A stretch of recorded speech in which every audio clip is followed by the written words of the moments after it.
Now, what does the Bible teach about the heart? The Bible teaches that our hearts are sinful.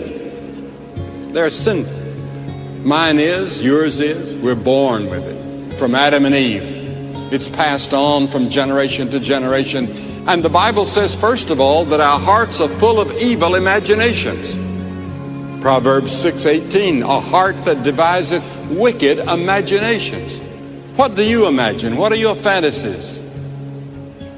What do you fantasize about?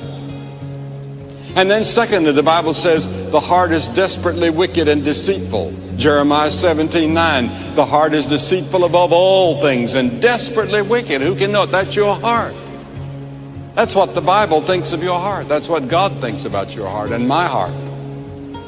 The Bible says the heart is far from God in Matthew 15. This people draweth nigh unto me with their mouth and honoreth me with their lips, but their heart is far from me.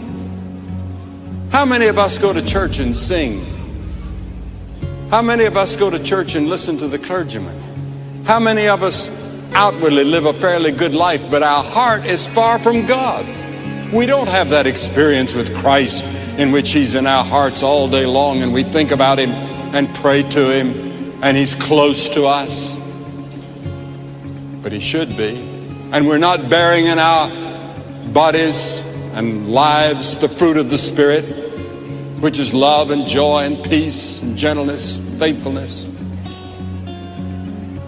And then the Bible says our hearts are treasury of evil. Mark 7, Jesus said, for within, out of the heart, proceed evil thoughts.